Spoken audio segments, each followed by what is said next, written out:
All right, here's my third vector. I can draw these any way I want to, and then I'm going to sum them together.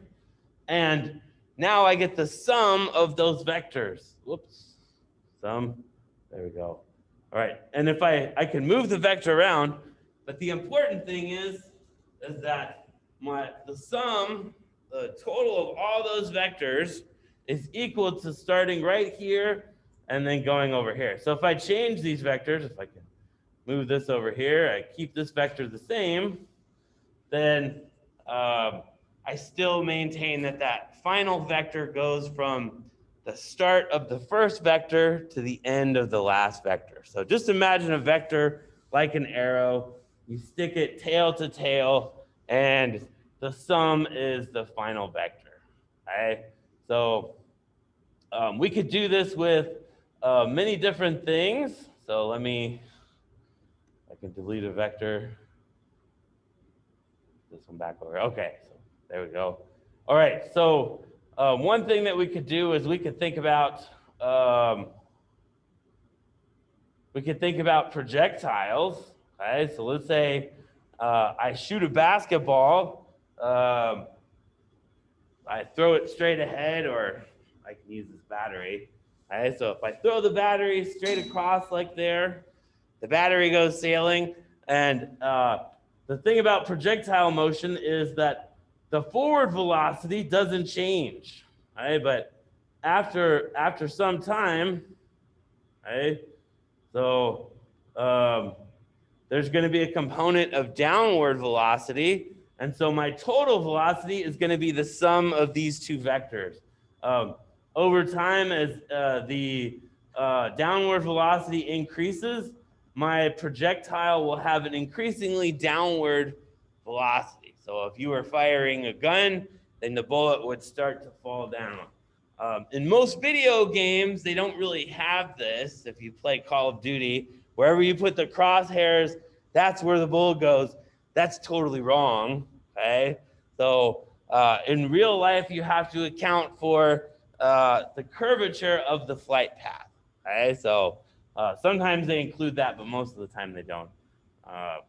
But if you want to play with, this is a really cool video game. So go to this website down here, FET, and do vectors, and just type FET or PHET physics simulation, and they have a whole page of these on basically everything that we do in this class.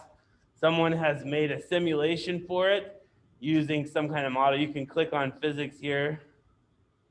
Here we go. So we've got,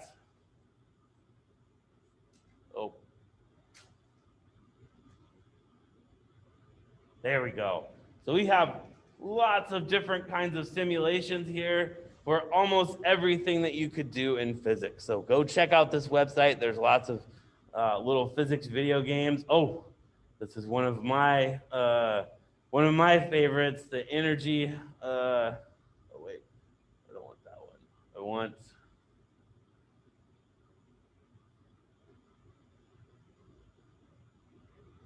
Yeah, some of them you can play right on your web browser. Others you'll have to download onto your computer, and they're little.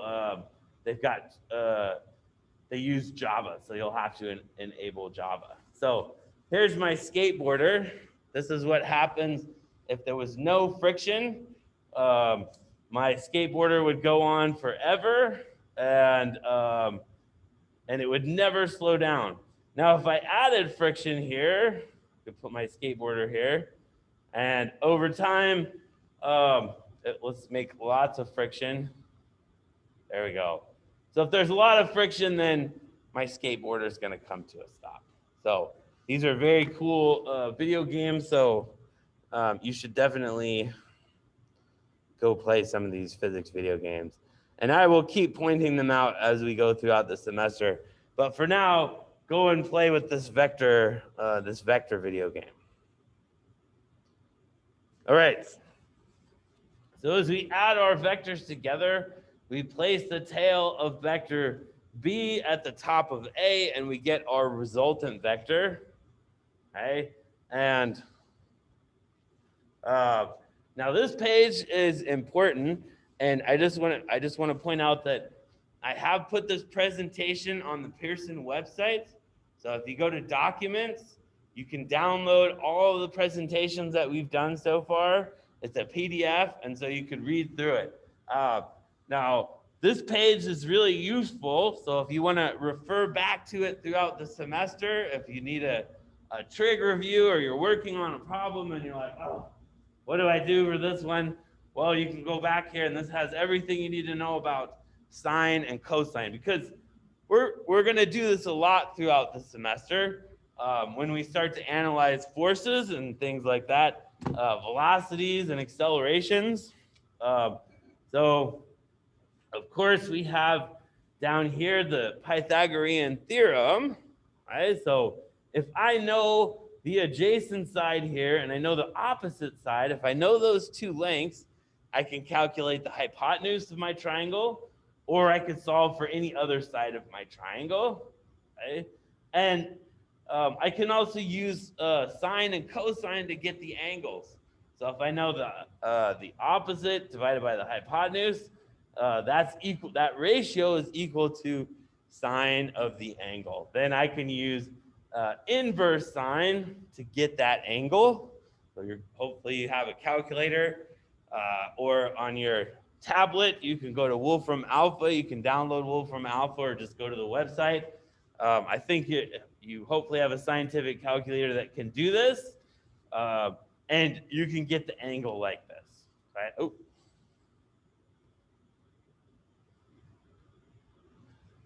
Okay, so for example, this triangle here, I know the angle is 30 degrees. I know my hypotenuse. So if I want to calculate what x is, I'd say, all right, 20 centimeters times cosine of 30. Make sure your calculator is in either degrees or radians. I like radians, but nobody thinks in radians. So make sure your calculator's in degrees. Then you can calculate what x is. So you just type it in, and it will tell you, okay, this is 17 centimeters. Then down here, you can put in sine of 30 times 20, and that will give you the opposite side here, 10 centimeters. So this is for distance, but sometimes we're going to do this for force. So if we have say a skateboarder going down a hill, or a snowboarder, so if they're on the hill like this, right, here's my person, and gravity is pulling them down this way, right?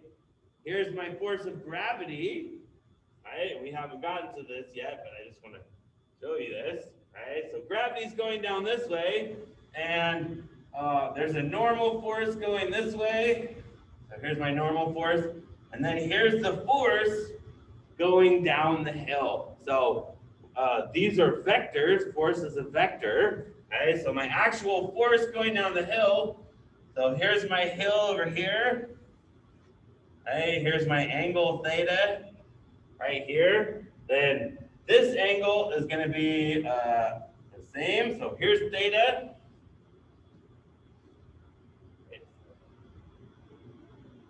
So here's theta.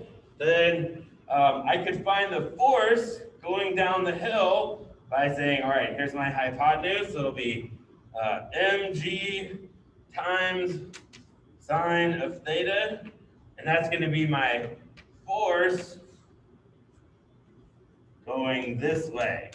All right, so we'll get to this stuff in chapter 3 or 4. But I just want to show you that the trig that we're doing now, we're going to use throughout the semester. So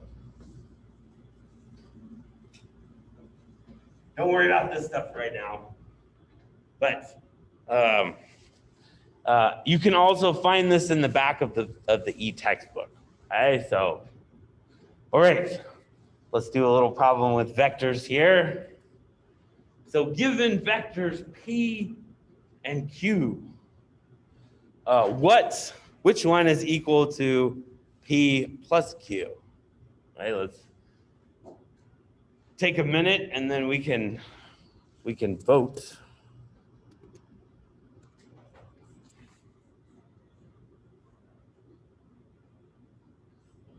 let me share my screen. I'm not doing a good job.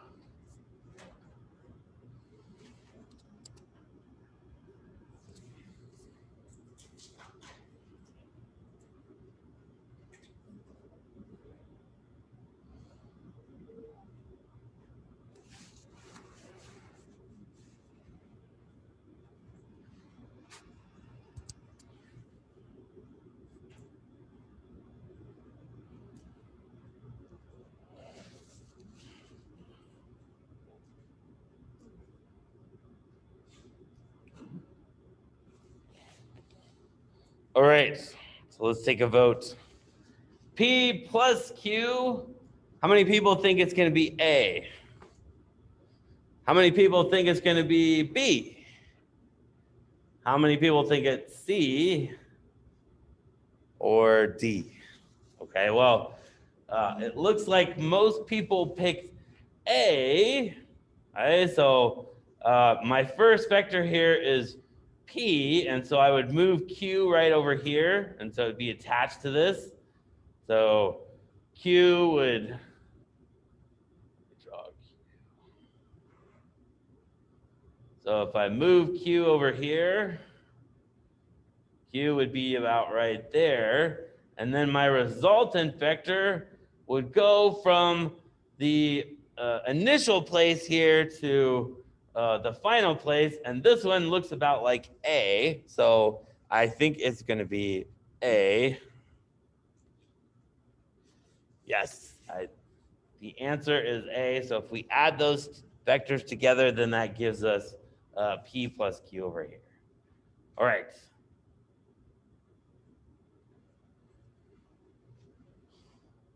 So let's do this little vector problem.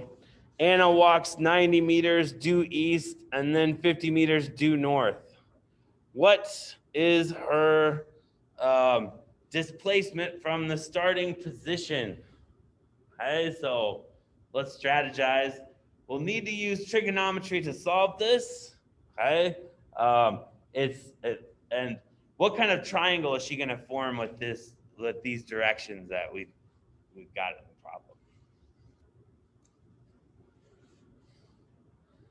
Is it an acute triangle, an obtuse triangle, or a right triangle? As it says, she's going to walk due north for 50 meters, and then she's going to go east for 90 meters. Okay, so that's a right triangle. So we can use the Pythagorean theorem. Okay, so we're definitely going to use trig for this, and we can make a sketch of this. Okay, so let's make our sketch. So here's my arrow. So it says first she's going to go 50 miles due north. We'll say that that's 50. Then she's going to go over here about 90. Oh, she's going to go. Oh no, she walked 90 due east first and then north. Oh, okay, I did that wrong. All right, so she goes 90 east. So there we go. There's 90 east, and then she's going to go 50 due north. Okay. So now I've got the two sides of my triangle.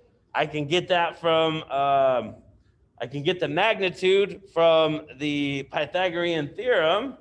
And then I could use, if I know the hypotenuse, I could use sine or cosine to get the angle, if I wanted to get the angle.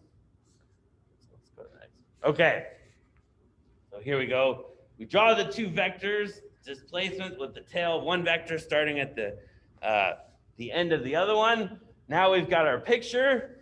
So we can use just the Pythagorean theorem to get these two, and we can also get our angle here. So for a vector, for the total displacement vector, we need the magnitude, and we also need the angle. Okay? So let's solve this now. All right. All right, so here's what we're going to do to get our magnitude. We just use the Pythagorean theorem. That gives us 100 meters. We round that off to 100. So the square root of 50 squared plus 90 squared Now we can get our angle, right? So we can use the inverse tangent of 50 over 90. So the opposite side here is 50, adjacent is 90. Now we can use inverse tangent and we can get the angle.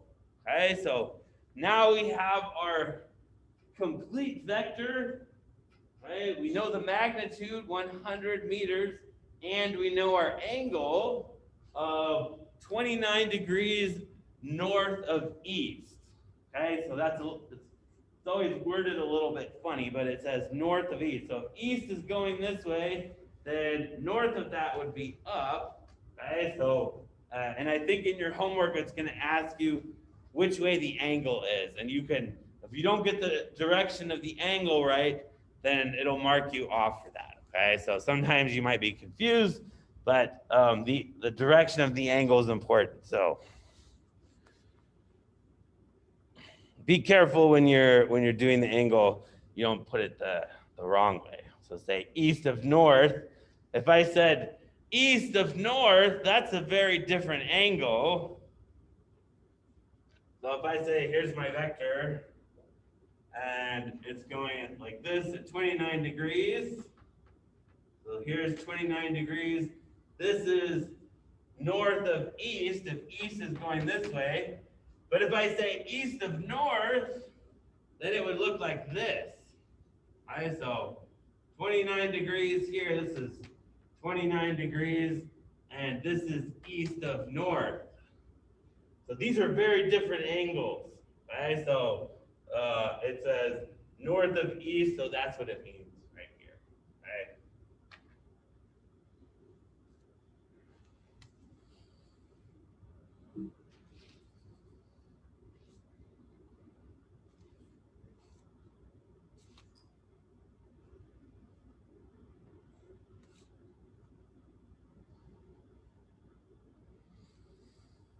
All right, so we can use our drawing to assess our results.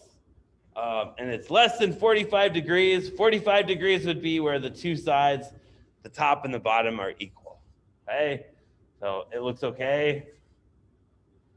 All right, velocity vectors. Okay, so if we have our stop motion chart here, okay, so at 0 seconds right here, after 1 second, they're at the second dot. Then after 2 seconds, it's a little bit bigger. And then 3 seconds here, the distance starts to get bigger. There's a little bit of increase here, but right here it gets a little bit bigger. And then here it gets a lot bigger. And then over here, it's a lot bigger. Okay. This corresponds to changes in the velocity. So this would work if you have, say, if you drop something. So when I drop this battery, at first, it starts to fall a little bit slowly, and then because of gravity, it accelerates, and so the velocity vector gets bigger and bigger. So as this changes, my velocity is increasing every time, and so these arrows keep getting bigger. So for a car, this would be where you step on the gas, and you start to go a lot faster. So you're accelerating, and your velocity is increasing. All right. So we can talk about projectile motion. What happens if you hit a baseball? So if a player hits a baseball off into the distance, there's going to be two different components of the motion. Of course, as the baseball is flying forward, the forward velocity of the baseball is not going to change. Okay, so if it's hit at, say, 100 miles an hour, it's going to continue forward at 100 miles an hour, but gravity is going to have a big effect on its y velocity. So at first, the velocity is going to be really big of the baseball as it starts to go up, but then gravity is going to be pulling the baseball down, and so its vertical velocity is going to change. Okay, so Jake hits a ball at, say, a 60-degree angle from the horizontal, and it's caught by Jim. Draw a motion diagram of the ball that shows the velocity vectors rather than the displacement vectors. Okay, so this is a good example of how we're going to use physics to analyze a real world problem. Okay? And we want to draw a picture that shows changes in velocity of the baseball. So this is not position. Right? We're going to treat the ball as a particle, and we're going to, the green arrow is going to show the baseball's velocity. Okay? Now, what's really important about this picture, and we'll get to this later, is that if I just draw an arrow here that shows the velocity for each position here, and just in the forward direction, the size of that arrow is not going to change.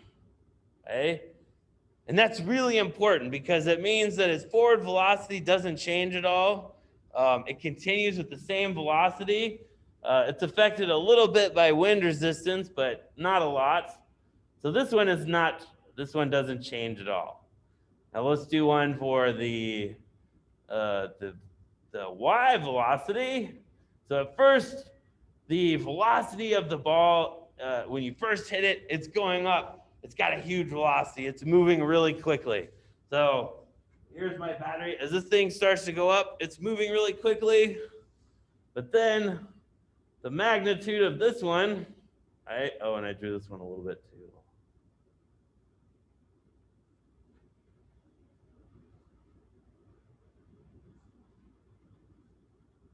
Right, so here's this one.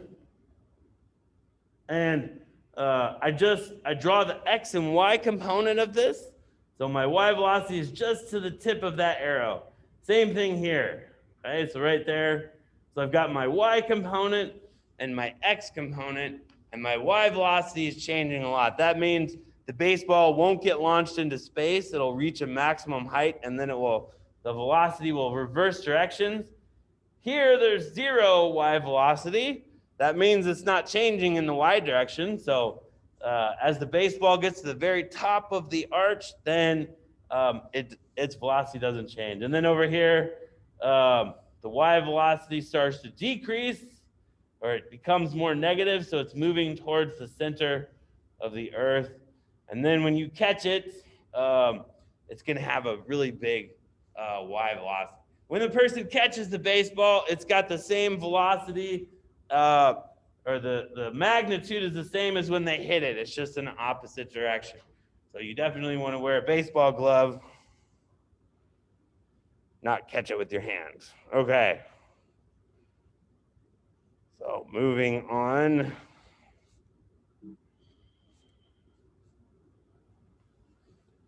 All right, so if Jake hits the ball at 60 degrees, now we've got his velocity, and the direction of each of those green arrows is a little bit different. So each one is changing as the ball goes up and comes back down again. So it's a little bit different.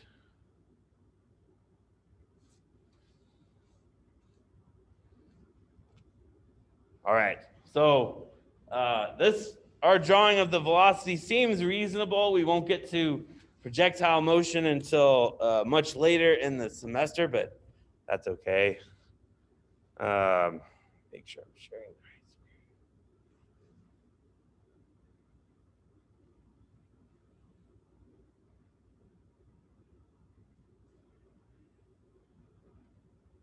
All right.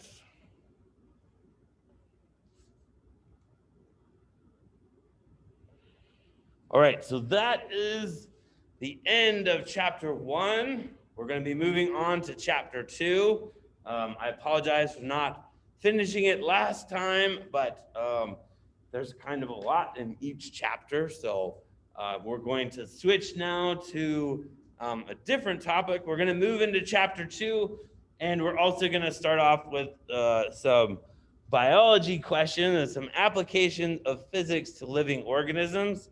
And we're going to take a look at this idea of, or the question of why we can't have an actual Godzilla, okay? Is there actual reasons why not?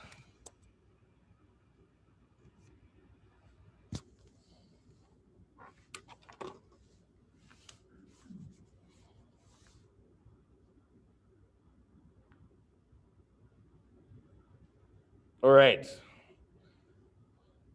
Well, let's talk a little bit about what you could use, some applications of what you could use physics for in biology, because I think as we're moving into the future,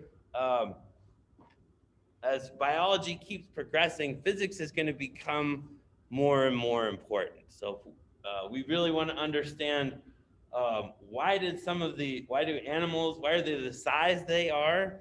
Um, um, you're going to need to use physics. If you're going into healthcare, as I mentioned, you use physics for all kinds of things. If you're a radiologist, that's basically pure physics. So let's look at our whale here. So some of my colleagues' publications, he's in this department, Dr. Jean Potvin. These are some of the questions that he looked at.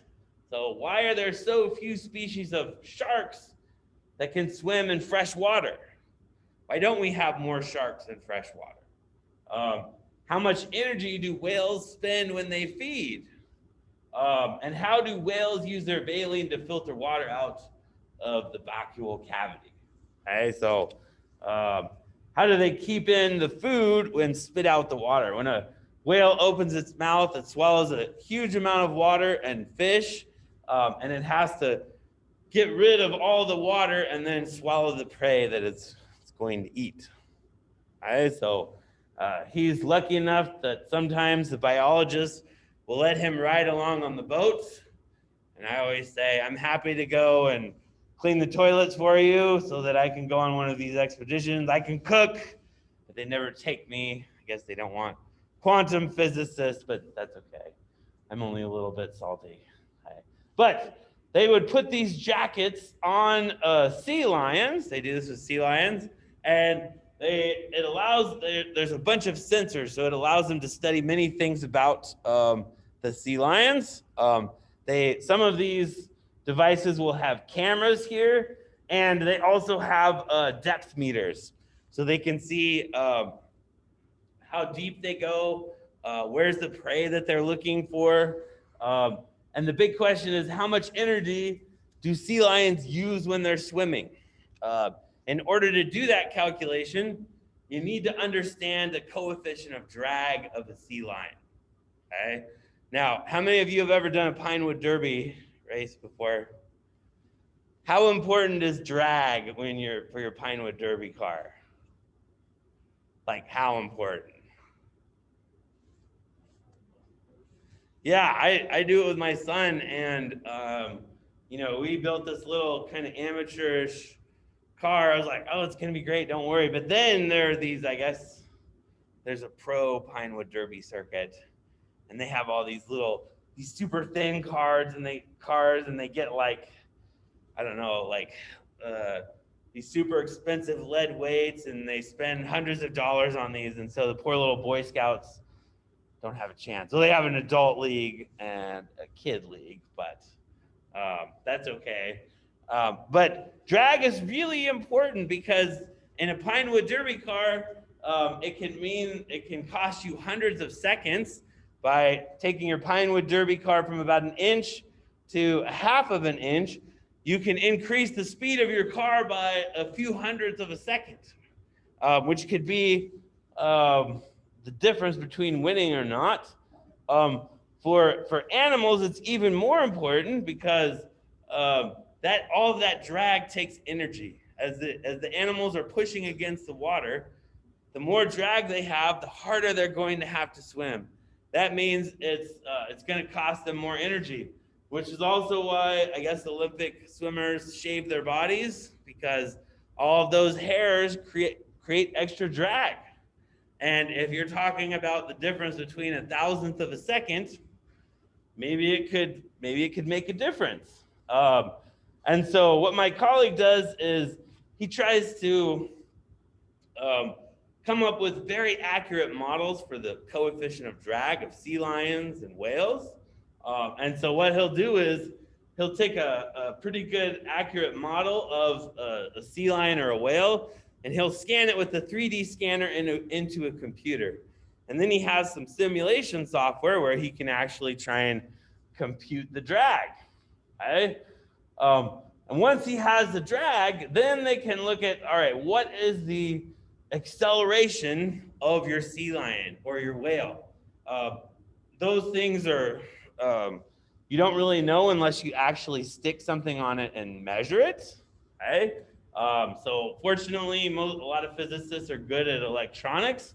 And so we can build, a lot of biologists are too, actually. But you need to get data like this so that when you are doing your drag calculations, now you can get an accurate picture of how much energy these animals are using. Okay, so, and when you look at this, you see these spikes in acceleration. These are when the sea lion swishes its tail.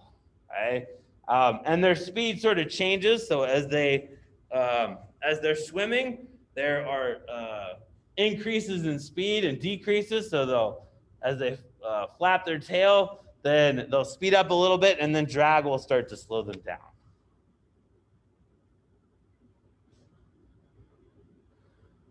All right. So, and the drag for the animals changes with speed. So depending on the shape of the animal, that drag is different. So in physics, you can come up with a very simple model of drag, but a lot of the drag is velocity dependent, and it's not always a very clear relationship. And so what they do is they will hold out treats for the sea lions behind a boat, and they'll get the sea lion to swim along the boat, and then they can measure the drag at different speeds, okay, based on the swimming speed. And then from that, they can get, well, how much energy does it take for the animal to swim at a certain speed? And one of the things they look for is, all right, is there a minimum in the speed versus energy? And so they can understand what's the ideal speed for the animals to hunt at and also to swim at. Because their speed is determined by the energy that it takes for them to swim. So how far away is each group of prey? That's a very important. Does a blue whale have enough energy to make it to the next patch of krill? So, all right, well, let's take a break. So let's come back at maybe about 12. So go get some water, walk around, grab something to eat if you need to. I think we probably shouldn't eat inside of the classroom, but if you need to go get food, you can eat out back, and I won't hold it against you if it takes an extra couple minutes. So, all right, I'll see you back here in a few minutes.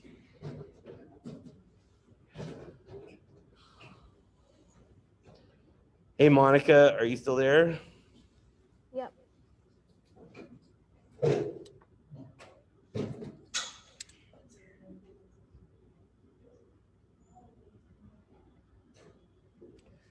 Can you hear me, Monica? Yeah, I can. Sorry, what? I said yes. Oh, good. All right. Just checking to see if you're still there. Yep.